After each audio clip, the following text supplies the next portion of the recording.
No gree for anybody o, my pipu. Nigerian youth eye don tear. Their eye e don open say lai dis time around dem know wetin dem want. So many evidence just dey come up one after the other. Una see dis administration dem don make so many pipu eyes open. Make una come make we watch dis one together, guys. Professor Mahmood Yakubu is seeking for electoral reform before he leaves office. You guys know that his tenure has expired and Tinubu is about to appoint a new inec chairman, and he is now calling for electoral reform. In fact, he has informed the National Assembly to act quickly on that, implement it before 2027 election. Now, Mahmood Yakubu also went on to invite the chief observer, European Union Election Observation Mission, Barry Andrews, to Nigeria. They have been in Nigeria for the past 3 weeks seeking for these electoral reforms. In fact, I believe that this might be Professor Mahmood Yakubu's last sacrifice for Nigerians to get better, for him to also redeem his image because of what he did to us in 2023. Let's watch and listen to everything that has been said, because this information is very important for the general public. Mr. Barry Andrews, the EU ambassador to Nigeria, Mr. Gauthier Mignon, the team lead, and other experts on the follow-up mission, other officials of the European Union delegation to Nigeria, national commissioners of INEC, other senior officials of the Commission, the chairman and members of the INEC press corps. Mr. Andrews would be glad to hear that as a commission we have one of the most vibrant INEC press corps, one of the most vibrant press corps in the country. We have over 100 media organizations represented on the INEC press corps, and they have been wonderful people covering our activities, whether they're electoral or election activities. Ladies and gentlemen, it is my pleasure to welcome the European Union Election Observation Follow-up Mission to Nigeria. In the tradition of the European Union, the head of the Election Observation Mission also leads the follow-up mission ahead of the next general election, basically to monitor the implementation of the EU recommendations halfway between the last and the forthcoming general election. This is the third time that the present Commission is receiving such a mission. I recall that in 2017, we received Mr. Santiago Fisas, who led the EU Election Observation Mission to Nigeria's 2015 general election. Similarly, in 2022, we hosted Maria Arena, who led the EU Election Observation Mission to Nigeria in 2019. Today, we are glad to receive Mr. Barry Andrews, who led the EU mission to the 2023 general election. In 2019, the EU Election Observation Mission made 30 recommendations, out of which 11 were specifically addressed to INEC. 3 of them were classified as priority recommendations, while 8 were considered as general recommendations. By comparison, your 2023 report made 23 recommendations, out of which 8, that is 34.8%, require action by INEC, of which only 1 recommendation is listed as priority.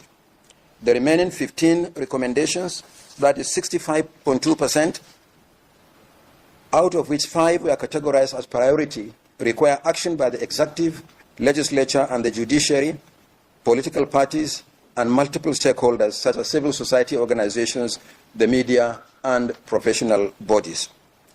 The Commission has carefully considered all the 8 recommendations specifically addressed to us in your report. Action has been taken on aspects of the recommendations that only require administrative action to implement. Similarly, action is being taken on cross-cutting recommendations that require collective action between INEC and other bodies and stakeholders, while waiting for the conclusion of the ongoing legal review by the National Assembly on the recommendations that require legislative intervention. To this end, the Commission has prepared a detailed response to each of the 8 direct observations which we shared with you at this meeting. If time permits later, when we go into the working session, we can go over each of the recommendations as suggested by Mr. Andrews. I must add that your recommendations, along with similar reports from other national and international election observers, were the subject of wide-ranging consultations with critical institutions and stakeholders during our own review of the 2023 general election. The review report contains 142 recommendations for electoral reform. In addition, the Commission has published our main 2023 general election report over a year ago.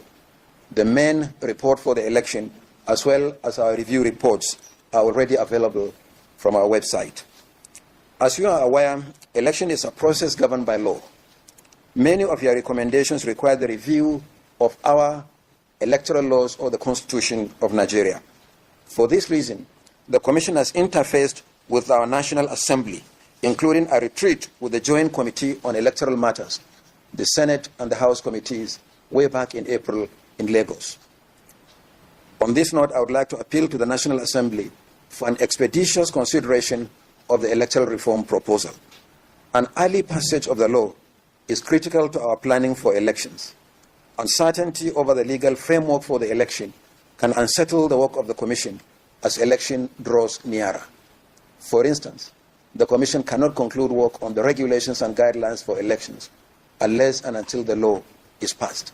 Similarly, we cannot proceed with a manual to govern the training of election duty officials unless there is clarity and certainty on the electoral legal framework.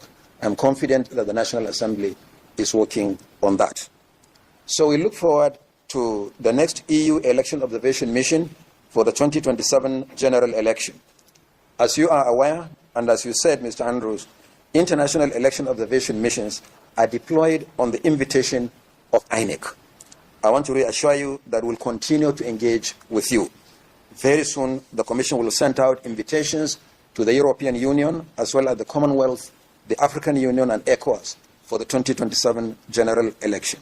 We believe that the recommendations arising from your observation of our election and electoral process help to improve the quality of our elections and electoral activities.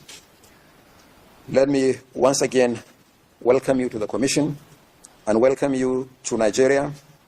And let me also appreciate the support of the European Union through the EU support to democratic governance in Nigeria. I want to assure the EU ambassador that we will continue to deepen this partnership. So I thank you very much for coming on this follow-up mission, and we'll discuss more when we go into the working session.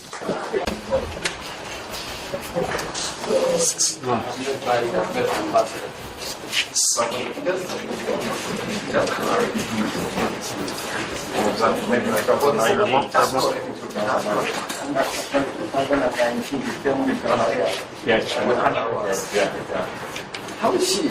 Oh, she's very well. I think I want a brown restaurant also. She's killing us.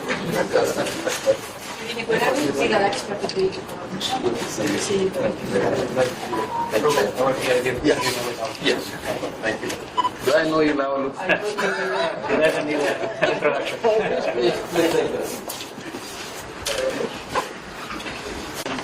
Coalition. His Excellency, the EU Ambassador to Nigeria. Good morning. Good morning to everybody. Honourable Professor, Honourable Commissioners, Ambassador, colleagues from the European Union and friends, and ladies and gentlemen of the media. It's a huge honour to be back in Nigeria. I was appointed the Chief Observer for the European Election Observation Mission by the High Representative Vice President Borrell in 2023, following an invitation from INEC to the European Union to establish an election observation mission for the 2023 general election. And in terms of scale, of not just financial but personnel, It was one of the largest ever European Union election observation missions, which I think reflects the importance of the relationship between the European Union and Nigeria, but also the importance of Nigeria, not just in the region, but internationally. And we were very much delighted to take up the invitation for the 2023 general election, having done so at every general election since 1999. So we're really delighted to have taken up that invitation. So now we are following up, which is the traditional pattern for election observation. And we are here for the last, I'm only here since this morning, but my team have been deployed here for the last 3 weeks and will remain for a further week as part of this electoral observation mission. So what we are here to do is to look at the recommendations that flowed from the overall mission that were contained in the final report of the mission back in 2023. And we are very happy to see that there has been very significant progress against these recommendations.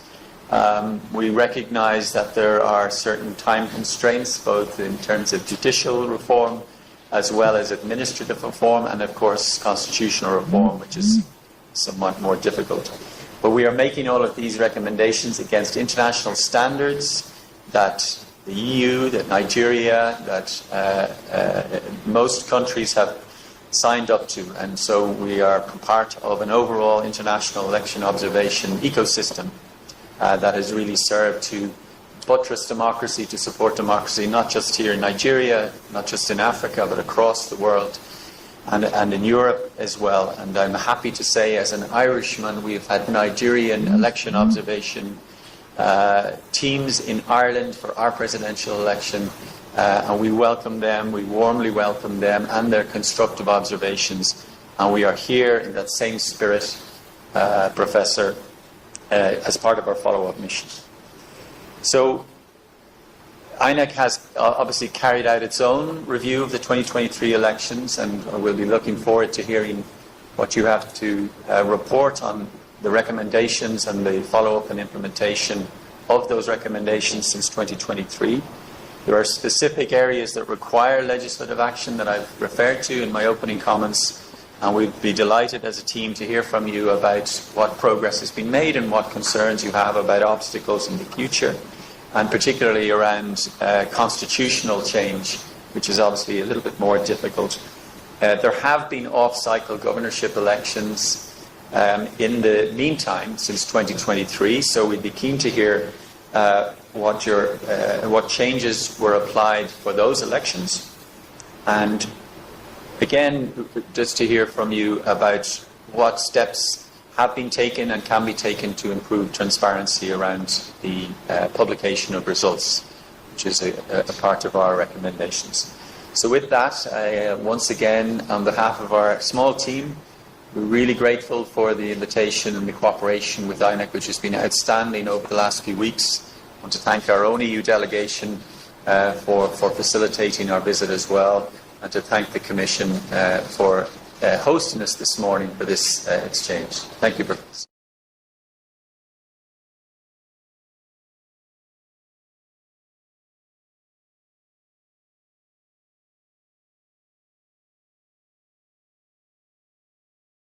Or has been neck deep into political battles of perceived enemies. So whatever it is, if the Senate wants to remember itself as a 10th Senate that fought to push forward the welfare of Nigerians, or that wasted its time approving loans without investigation and clamping down on one woman, it is up to them to make that decision. But Nigerians will not allow that injustice to be sustained.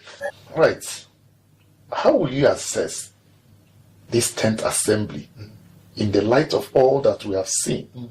Are they really doing the oversight function, or they are just serving themselves? I think in Nigeria, one of the greatest tragedies is that there is no worst case scenario. Because things are this bad does not mean it cannot become worse. In fact, we thought that the 9th Senate under Senator Ahmed Lawan was bad until we saw the 10th Senate. This current Senate is probably the most unproductive and probably useless to the Nigerian people. A Senate that has become an extension of the executive where legislative leaders wait to get instruction from the presidency. What exactly has the Senate in its 2 years going to 3 years of the 10th Senate done meaningfully well to impact the lives of Nigerians? The economy. It is just approving of loans and loans without investigation for the presidency.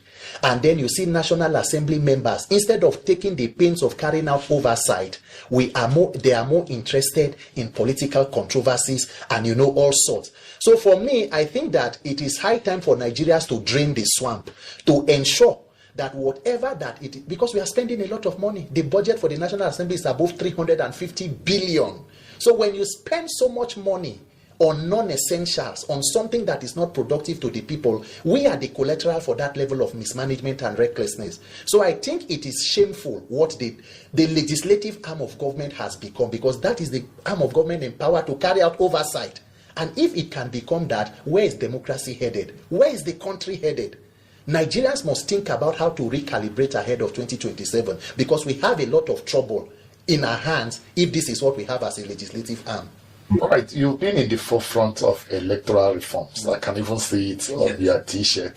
Fix INEC. Fix INEC now. How do you think we can fix INEC now? It has to be an electoral revolution. Mr. Victor, it is simple. Nigeria, we have been living in self-deceit. We have been living a lie. We claim to be a democracy. This year we celebrated 26 years of uninterrupted democracy in our fourth republic, and we have just done 65 years of independence. The hallmark of every democracy are free, fair, credible, and peaceful elections. That is the foundation, because it is a social contract where the citizens choose their leaders, and when they are dissatisfied with their performance, they can vote them out. If you fail to fix elections, there is no point of accountability. So we go through a vicious circle where people just continue to lament about bad leadership. They rig themselves back into power. They complete their 8 years. They rig another person who will become even worse. So if truly we want to be a democracy, it must be through free, fair, credible, and peaceful elections. Because elections do not only bring governments, they give legitimacy to governance. That is why it became very important that, look, INEC and the electoral process and the judiciary have become the weapon fashion against Nigeria. We must put a spotlight on it. Since 1999, the current president is the only president who has not come out to talk about electoral reforms and free and fair election, even though he prides himself as being one of the persons who fought for the June 12 MKO Abiola mandate, which was all about free and fair elections. 32 years later, Nigeria cannot boast of conducting credible elections. Even the late President Yaradua admitted that the elections that brought himself and the then Vice President Jonathan, he said they were flawed. We needed to improve on them. Unfortunately, he passed. But President Jonathan took it a step further to sign the 2011 Electoral Act, conducted the elections that were seemingly free and fair that brought President Buhari. Then the destruction of INEC and the judicial system began. And that is where we are today. And if we fail to fix it, and they consolidate on what happened, the criminality we call elections of 2023, then we are done for as a country, because there is a template. The current ruling party has a pedigree. We have Lagos State to look at for the last 26 years. Nigerians must fix that system of accountability. Whoever that Nigerians chose, let it come as the mandate of the people. You cannot come through the window and claim to be sanitizing the house. No. The process of getting into power is more important than what you do with the power. That is why we are on this. A lot of people have said that Nigerians have lost interest in INEC. Yes. INEC itself is also saying that Nigerians have not lost confidence in them. That is about the individuals, it's not about INEC. How do you react to that? I think it is unfortunate, because INEC should, the leadership of INEC should bury their heads in shame. The professor of INEC, the INEC chairman currently, his tenure will soon be finishing. In a normal society where there is a rule of law, the INEC chairman should be on a subject of investigation. And I say it with unequivocally. If you collect 300 and something billion to carry out one particular project, you said electronic technology will be the game changer. You needed about 150 billion and all of the position papers you did. Sir, on the day of delivering, you said the Senate result could pass through the server, but the presidential could not because there was a glitch.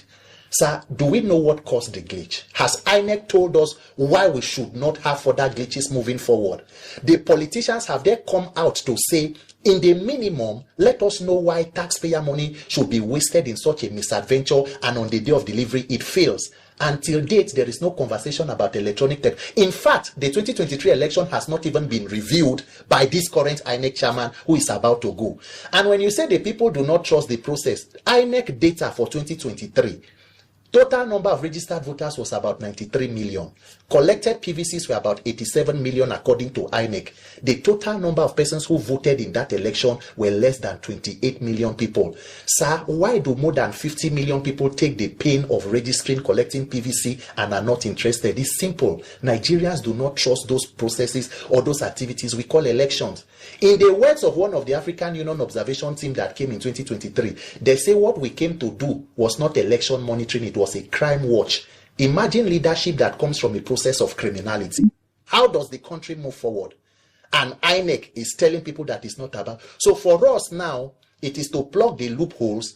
If the judiciary had done what they needed to do, we would not be where we are. But unfortunately, the judiciary have decided to be a willing tool in the hands of the politicians. So we need to plug every loophole and ensure that there is less human interference no matter who is running the agency, and then mobilize to protect your vote. But I personally believe that what will change elections in Nigeria is an electoral revolution. How do you respond to the fact that most of the people being appointed either as national commissioners, as CACARI members, or political those who have been appointed resident electoral commissioners are CACARI members? So how do you expect this change to happen? I mean, it has to become a national conversation. The issues of election in Nigeria must be raised to the level of a national crisis, because failure to do so will just allow us to be at the mercies of the politicians in government and persons who they install there. The act is clear. The guidelines for INEC are clear about how to appoint persons. But of course, it's solely the prerogative of the president.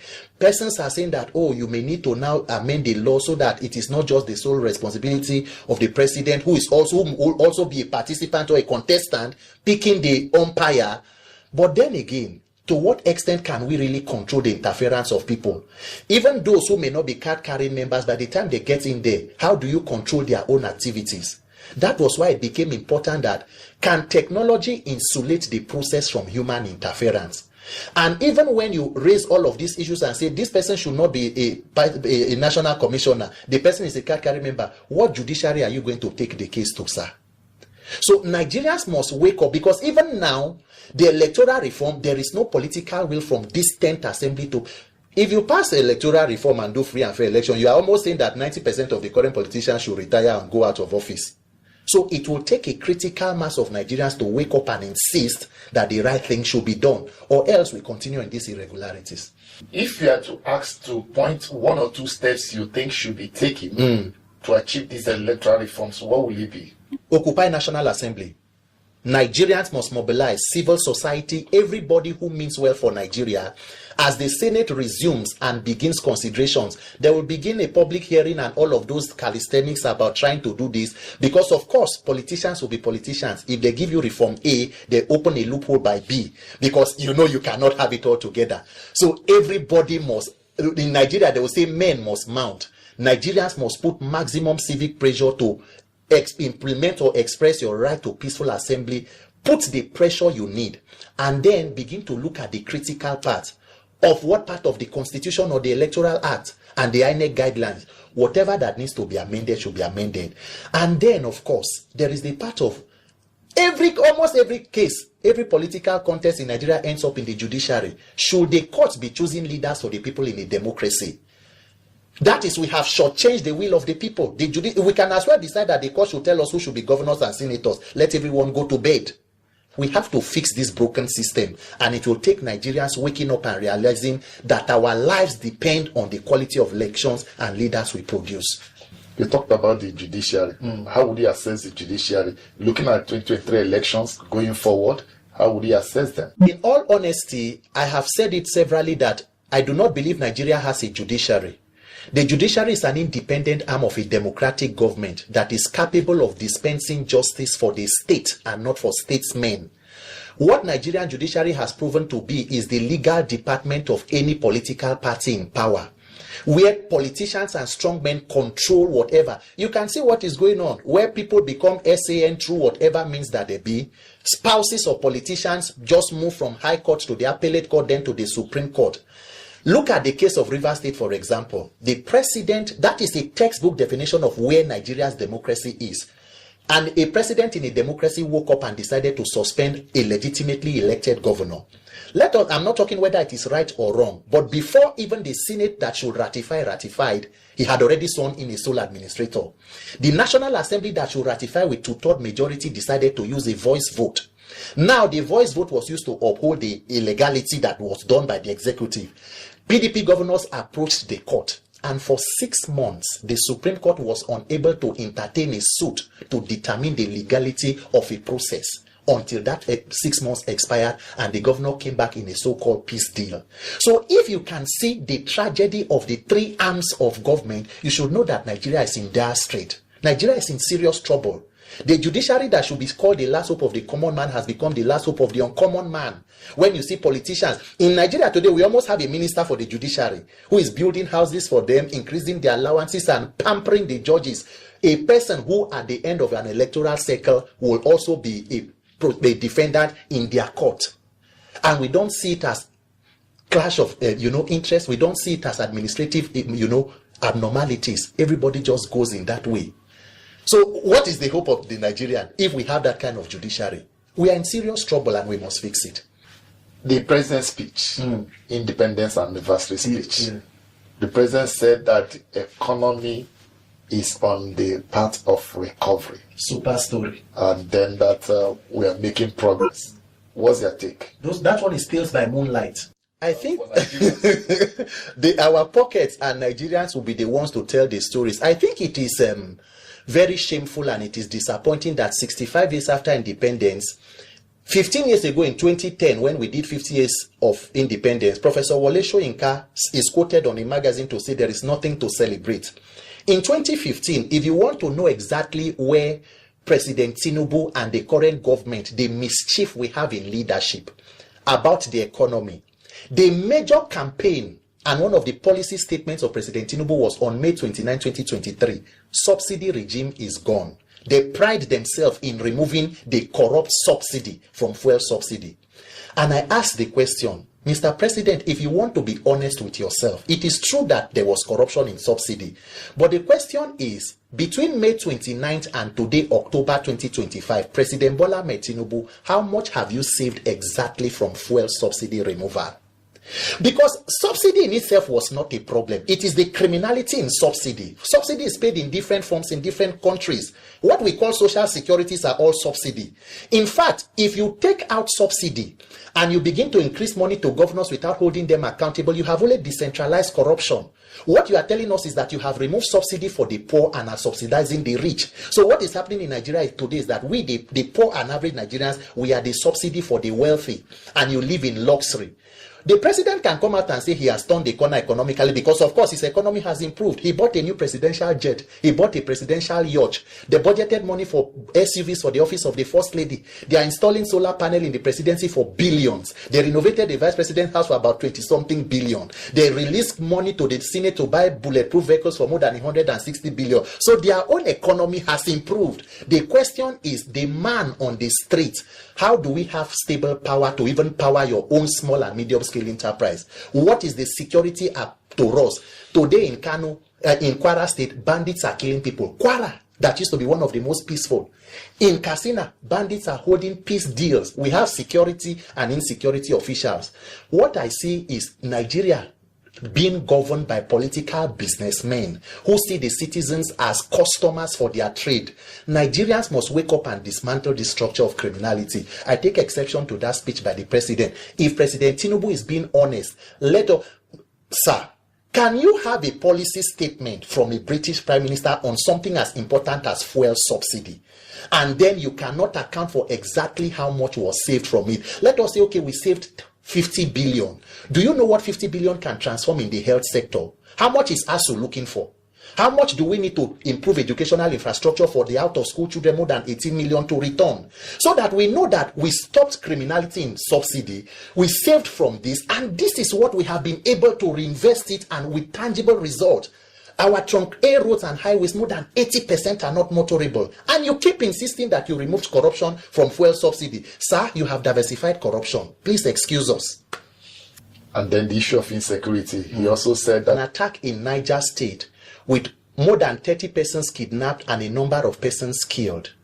The question about insecurity that politicians have not come out to say is, who exactly are beneficiaries of insecurity in Nigeria?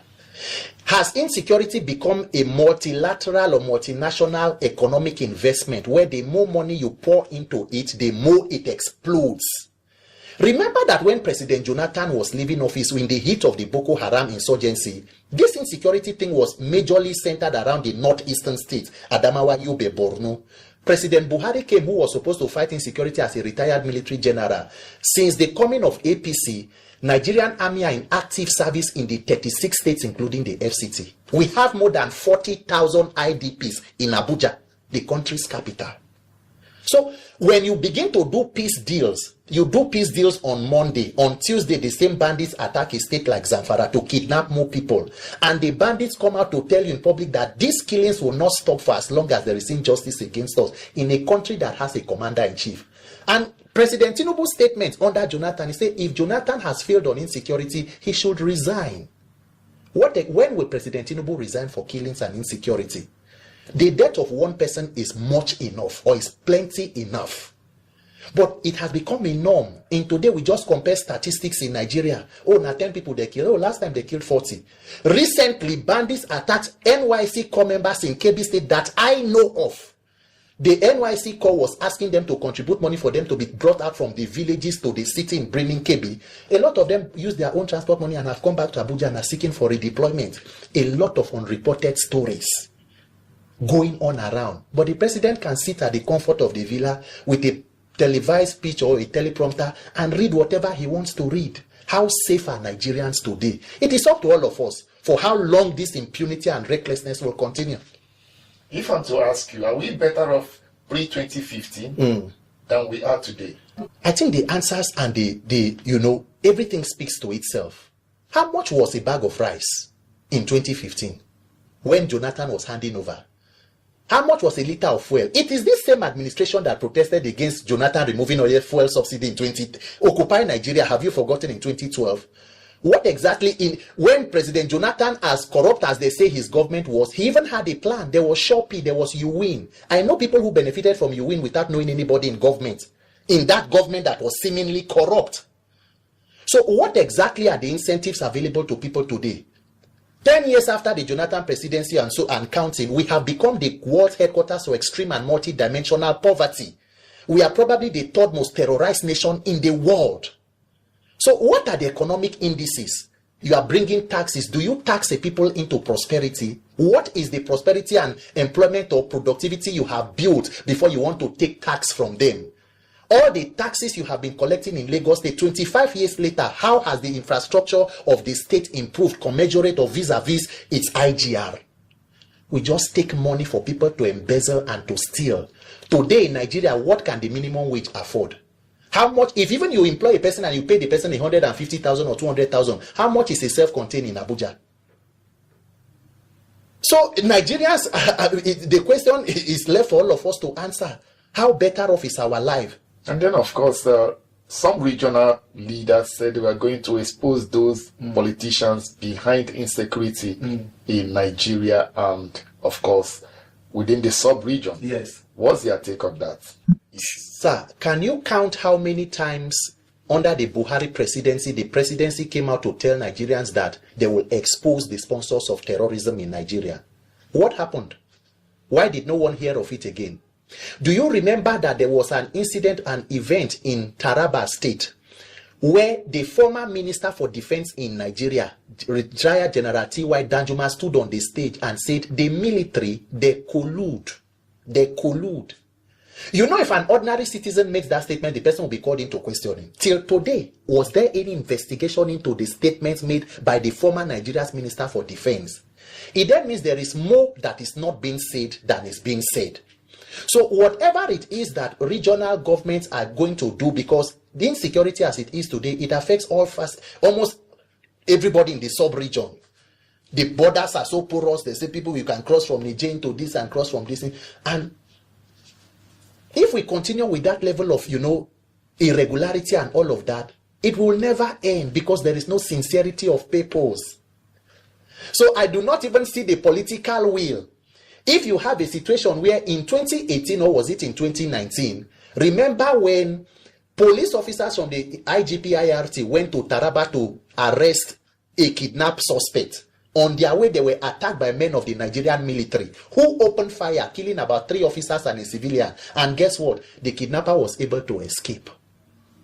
So if you have a situation where it has become so cold, you don't even know. The National Security Advisor of President Tinubu, Alhaji Nuhu Ribadu, he admitted in Plateau when he visited, he said most of the arms they are using to, criminals are using to kill people in Plateau are arms that were stolen from government armory. Criminals are taking weapons from government and killing citizens, and we do not know how it happens. They say that law enforcement should stop selling arms to criminals. So there is a fingering of certain law enforcement officials, even in the insecurity. It has become an enterprise economically. You must untangle and unravel it. This current political class will not go anywhere. We will just continue to do this play and hide and seek game. If they do in Plateau today, we go there, we send thoughts and prayers. The whole of Nigeria today needs thoughts and prayers.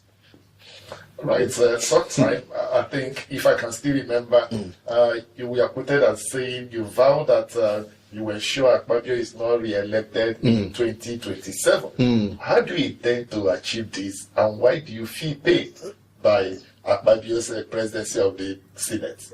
To be very clear, it was not a statement directed at just Senator Godswill Akpabio. I do not know him personally. I'm not from Akwa Ibom State. I'm not from his senatorial district, so I can't vote for him. It was a broad statement indicting his leadership. He has been a former governor, a former minister for Niger Delta Affairs, a former Senate minority leader. Today, he's Senate president. He has proven that he cannot use public office power for the good of the people. And if we fix an electoral process, I stated clearly that politicians like him would not be there. That is what we mean by having competent people in public office. Because remember that there is even a case of a professor who conducted elections that somebody is a beneficiary of, who was sentenced to prison, and the person who was a beneficiary of the election is seated in the upper chambers of the National Assembly. The Senate president contests the Senate primaries as a senatorial candidate while still contesting as the PDP or as the APC, a presidential aspirant in the APC. It is not about a person. It is about the Nigerian people. The people of Akwa Ibom, the people of Nigeria, everybody deserves good leadership. And if you are handed over the National Assembly and you can weaponize it against the Nigerian people, I think that you do not deserve public office. Nigeria will not have a situation where the worst rule over the rest instead of allowing the best to lead the rest. We have great minds, ingenious people, people of great character and competence. Once a system is fixed where people of such character can contest, we will not have charlatans in public office. But as long as you have characters who are mischievous, who do not have the national interest at heart, we will be the collateral. We are the victims. The Nigerian youth today, what is the future of a Nigerian youth? Everybody wants to japa, to do menial jobs in countries, jobs that you will not even do at home. Do you know how many Nigerians are dying in the Mediterranean Sea? People stuck in prisons in Libya and Mali, using every kind of precarious means to escape a country with so much resources due to the mismanagement of this crop of politicians. We must take a deep look and introspect and know that what exactly do we want as a people? Looking at Nigeria and our leaders, who do you blame? Nigeria's the citizenry docility, yes, or the ineptitude of the leadership? It's a combination of the two. I believe that the recklessness and impunity of the leaders are only permitted and will only fester for as long as the citizens condone it. And that is why I have continued to remain of the opinion that as Nigerians, we must move from the level of being just intelligent, talented, creative, and all of those, platitudes. They are all good. But we must now become a courageous people who are ready to stand up and fight for our rights and entrench what is called good leadership. Because the question we must ask ourselves is, sir, how many are the persons in government holding the entire country hostage? Let us calculate the entire political class. Give them, let's say, 40,000 people. As against how many million Nigerians? Because everybody, as Fela go talk, I know one die, I know one quench, Papa dey for house, Mama dey for. We always get reason to fear. We are afraid of what should be afraid of us. Until the power of the people or the people in power become afraid of the power of the people, the country cannot move forward. Nigerians have decided to permit criminality in governance, and that is why what we receive is abundance of criminality. So Nigeria today is like an organized criminal enterprise. Every office and facet of government is there to support corruption at every level. We can't continue like that. Go to prisons. Look at people who are languishing in prisons for some offenses they may know nothing about, or trivial offenses. When a governor will be confirmed by the EFCC to have embezzled money and paid school fee for children in advance, is moving freely. It's even in the ruling party. And that is the country where you are calling a country. Nigerians must wake up and ask ourselves the question, for how long are we ready to tolerate this? And what exactly needs to happen to motivate everybody to wake up and say, enough. Enough. I don't believe that it is impossible. It is up to Nigerians to wake up and realize that the power is with the people. You have the number and the strength. Wake up and take back your country and rescue it. One person will wake up and drive a Rolls Royce. When they ask you, you say that because your father was a GM of a company when he was. Looking at Nigeria vis-a-vis international relations, what is the state of international relations with Nigeria currently? Do you know that it is unfortunate that Nigeria as a country is begging to have a place in the Committee of Nations on the global stage? Nigeria has the capacity to be a world power. The level of resources in Nigeria, if you take away all our oil, the human beings in Nigeria are the greatest asset that we have. It is unfortunate that bad leadership has reduced Nigeria to where it is today. And unfortunately or incidentally, you are only a global player to the extent of the quality of service or whatever that can be gotten from you. Yes, we have the market, a country of over 200 million people approximately. What are we taking to the global stage? Even the crude that we drill from our ground, we can't refine it until one person brought a refinery for us. So anybody that is talking to you, the world as it is today in international relations, it is based on national interest. If America is coming to you, it is how it promotes or protects their own national security and promotes their personal interest. That is why today the president has continually visited France. They signed a memorandum. Nigerians need to know exactly what are in those memorandums, because we know that recently few francophone countries have parted ways with France. Is it possible that you are now looking for another means of exploitation? So for as long as you do not set your house in order, it is not the same way that the G7 group will relate with the South African government that they will relate with the Nigerian government. How many is the South African population as compared to Nigeria? Because with all your population, you have not turned it to a productive. The Ukraine, in the middle of a war, has been sending grains to African countries. Nigeria, without any war of an external force, cannot feed itself. Look at land in Taraba. When some politicians talk, they will say, no, the statistics will go chop. But look at Niger State, as big as it is. Flood killed more than 800 people. Everything ravaged. The land is just wasted. It has rather been overtaken by terrorists and bandits. How big is the land of Israel? That is a global superpower. The people that are dying in Nigeria daily, how many are there? But everybody is focused on Ukraine and Israel because they are strategic. They have more strategic importance to us. Do you know how many people are being killed in Sudan and South Sudan? As recently as even last week, a war of more than 2 years. It started shortly after Ukraine. Who is covering it? Because what are you bringing to the table? Africa must introspect, not go to hunger and be begging to be on the Security Council. Did the security of those countries improve because they were on the UN Security Council? No, it is because they had built their own security and economy. So it gave them the leverage to speak with pride. You see a Nigerian president. Imagine, even as recently as when Obasanjo was here, we still had some reputation in the global stage. Today you see a picture of the president, he's even hiding behind other heads of states. The Nigerian leader. This is a shame of a nation. Let's come back home. The FCT. How would you assess the FCT minister and his administration at the nation's capital? Well, you see the minister, I see him, it's almost like, they are almost like three arms of government in Nigeria. I think they are almost like an arm of the government, because even Independence Day post, I don't live in Abuja. I only come for, events and I go back to. I see posters everywhere of congratulations on Independence Day to the minister. So I can imagine the level of power and, influence that a person would wield. If you look at, you will see projects going on and, all of that. My question is not always about projects. Leadership is not in building roads. Dictators build roads. It is not in coastal highway. What is the quality of life of a human being in a country? What is the human capital development? And even the so-called projects that you are doing, what is the transparency and accountability? At what cost and at whose cost? Who scrutinizes the budget of the FCT administration?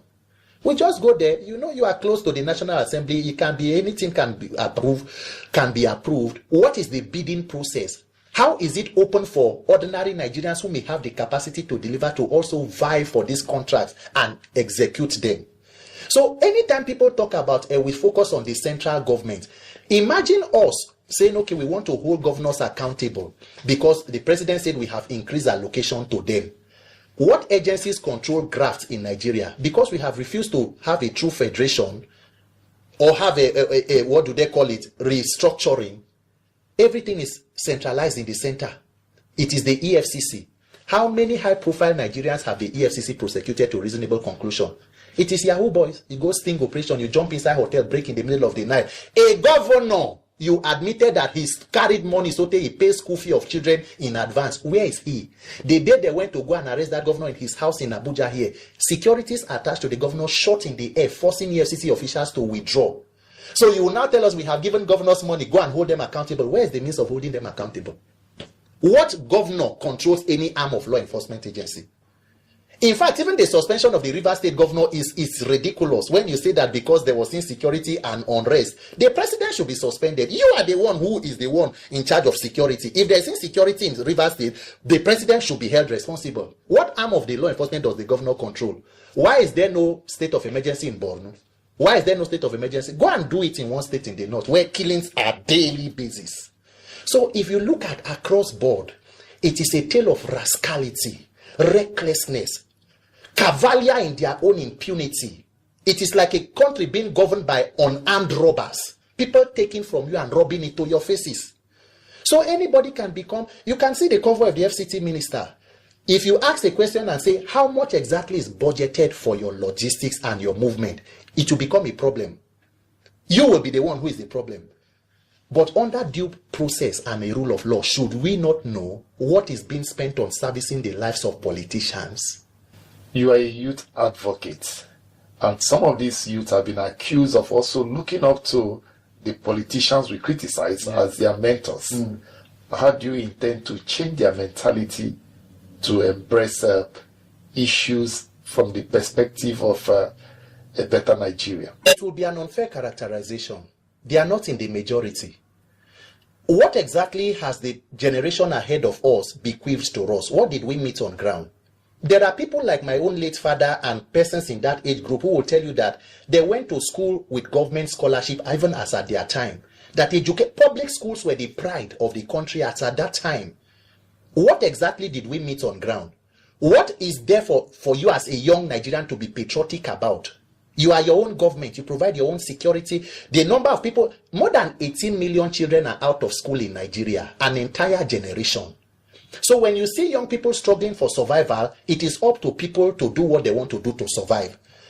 What we are saying is that if there is a system where people should be able to hold government accountable, it should be credible and it should be made efficient. Nigerian youths came out in 2023 and in 2020 to protest against a government or police brutality. What was the response of the government? A group of young citizens unarmed, seated on the floor, waving their country's flag at the toll gate in Lagos, were met with live arms from the same government they were protesting. So what do you expect such a people to do? You have stifled the entire, it is like you are caged in your own country. You want to do business, what is supporting you? Where is access to credit? Where is power? Where is security? So a lot of persons have completely become disenfranchised. In fact, when you are talking to a lot of youths, they will tell you, see, Peter, this thing can never work. So you cannot blame people like that. And then we came out in 2023, people wanted to find another part to say, maybe let them rally around a candidate. INEC came out and told you that there was a glitch. So there is a deliberate attempt at subjugating these people. What I always tell Nigerian youths is, you cannot afford to be hopeless, because you can still become a victim of a system you choose not to pay attention to. Because it was bad does not mean it cannot become worse. For as long as we are alive, we must find the courage to fixing this system. Bad governance does not exist in a vacuum. We are the collateral for bad governance.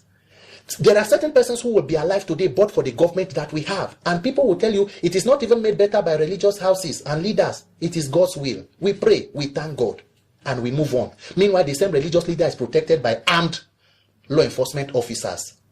So it is not about youth not being interested. It is about a system that is stacked against them completely. Look at the entertainment industry where youth have been thriving. They took it from something that was almost obscure and not existent. Today, you want to even begin to tax people who built something out of nothing. So across board, it is like you are moving against firewalls. But I beg Nigerian youths and Nigerians, you cannot afford to be quiet and begin to give up. Because that is what they want. So that we become a totally captured people. The more frustrated and disappointed you are, the better for politicians. They have a field day. Nobody is talking to them. Before you know, their children who are flying around become the leaders over you again. We must wake up and fix it. We can do it. In the light of all you've seen and all you've said, do you think that President Tinubu can be beaten in 2027? Mr. Victor, with due respect to you, sir, if there are free, fair, and credible elections conducted in Nigeria, before 12 o'clock on election day, the defeat of Tinubu and his APC minions will be announced. APC does not like me saying this statement. They will go to a comment section on social media and abuse it, but I am insisting and saying it. If the president is very confident in his popularity, do free and fair election. You have been de facto governor of Lagos for the more than 20 years or 26 years and counting. Influence, popularity should be influenced. If you are the leader, you are the Jagaban of Lagos. Do you know that in 2023, people were physically beaten out of polling units in Lagos for looking like a certain tribe? Who is afraid of what? Why is President Tinubu not committing to free and fair elections? The only hope and confidence is in a compromised judiciary and a compromised inec. What happened? What were the numbers? President Tinubu is the only person who won presidency by losing all major voting blocks. He lost his home state of Lagos. He lost Kano. What happened in Rivers? Let us be honest to ourselves. We know what is. When people come out to boast and say this person cannot be beaten, he cannot be beaten through what? Through free and fair or through rigging. Let us make it clear. Let us make the statement to the end. He cannot lose. He cannot lose through what? Who they vote for him? Where are they? I beg you. Nigerians must put pressure on inec. It is inec that is the weapon fashioned against you. Leave all this talk of grandstanding and do free and fair election. Then we know who popular. Shebi, you stood for Abiola, you believe in the MKO mandate. It was about free and fair election now. So now that you even honored his wife and gave her title of CFR and all of so meaning you believed in democracy. So why do you Democrats not believe in free and fair election? Or Nigeria is the only democracy that is not ruled by Democrats? This is mischief of the highest level. Once you see a group of leaders like that, the citizens must wake up and insist. Let us pick our leaders. 2027, mount your guard and protect your votes. Calls for former President Goodluck Jonathan to run in 2027. What is your take? Align that with the coalition. Do you also think that the coalition are building strongly to challenge the APC? Sir, my first question will be, why do we need a coalition? The answer is simple. Because they do not believe that INEC will do the right thing. So because of that, every political circle, we need politicians who are disgruntled to come together and overwhelm the system, like they did in 2014 that brought the Buhari. So when you begin to coalesce and recoalesce, we become the coalition capital of the world. So imagine a leader emerging from a coalition. Let's say, for example, maybe a Peter Obi or any other politician. And then you come and say, look, I want to sanitize corruption in the oil sector. And then you look back at the coalition and see the power players in that oil sector. When you go against them and they are disgruntled, what happens? They pull the rug off your feet and they recoalesce. There will be no substitute for people, the citizens, giving a direct mandate to their leader, where the leader becomes beholden to the people and not to a bunch of political actors who only took power for the sake of power. That is what it is. A coalition that led us to where we are today, that brought the Buhari catastrophe, which was the mistake that should never have been made. So Nigerian politicians, it is important, anybody who we are paying attention to coalition and opposition, but we must elect leaders on the basis of their characters, competence, and track record in public office. Have you been able to use public office for public good? Are you financially prudent? Are you not a thief? You cannot be sitting on pension as a former state governor, still taking from federal, and all of those kind of malfeasance, and you want to still push yourself down the throat of Nigerians because the people have decided to be lethargic, to believe that we can't do anything. I do not, look, there is no substitute for free and fair elections. Let a direct mandate, look at President Donald Trump, for example, probably the most powerful person in the world. He came in January 2020. Less than 6 or 8 months, he's in a hurry to begin to fulfill all his promises. Immigration, cracking down, ending the war in Gaza, Ukraine. You know why? The US does not even give you 4 years. In 2 years' time, by 2026, they have what they call midterm elections. Either the House or the Senate can flip to another party. It makes things difficult for him in the White House. So the man is trying to implement it so that he has something to campaign. That is where leaders know that power will come from the people. In Nigeria, there is no way you will know that a people need to vote for you. You will go on a vacation when more than 100 people in your country were killed and you are on a vacation in Europe. It is because you know that there is an inec you can rig. There is no explanation to it. You cannot treat people with disdain as though you are an emperor or a monarch, like you are doing us a favor, and you begin to boast in it and grandstand. Let politicians in opposition do what they need to do. Even the coalition, if they know the right thing to do, they know what to do. They know candidates who have national spread, who have the goodwill of the people, who have the character, and above all, who also reflect the will of the young persons in this country who are yearning for a change. They should not allow that opportunity to be bungled. So who are you supporting? All of these that you have analyzed? An Atiku, a Jonathan, or who? Shall I be honest with you? My loyalty is to Nigeria. I am voting for a better Nigeria. In that better Nigeria, I will look at the crop of politicians. Who is the person who has a track record of using public office for public good? Who is a person who is going to ensure that the young people of the country are empowered in such a way that their potentials are unleashed? Who is a person that has a track record of keeping to their words and their word being their bond? And above all, maybe a person who can move this country from consumption to production. So we should understand these qualities and the capacities that these persons bring. Nobody is a saint, but are you a thief? If you are a thief, we cannot vote for you. I am loyal to Nigeria and principles, not to a person. And anybody, you can also run for president. Who knows? 2027, anybody can run and then other people will come out. But we continue to watch the arena. The civic space is being shrunk by the day. Journalists are being harassed. Yeah. Shøçkiñg is facing invitation. Multiple court cases. Come tomorrow. How do we address these issues and how did we get here? Shøçkiñg, invitation. Court here and there. What's that take? Every democracy has a free press. And if journalists and the press or media, being the fourth estate of the realm, cannot be guaranteed their unfettered access or environment to express and do the job that they ought to do, then we have a problem. Because the people are informed as the information that they get, and whatever, how this group of persons are able to hold government accountable. Once everybody keeps quiet and begin to cow, then we have become an authoritarian state. So what I will want to tell Nigerians is that every Nigerian, people become soft target when there are only few people speaking. When Nigerians, the millions of us who are on social media, everybody in Nigeria should be an activist at this point. If the problems in Nigeria have not activated you, is it until you are killed or somebody you know is killed?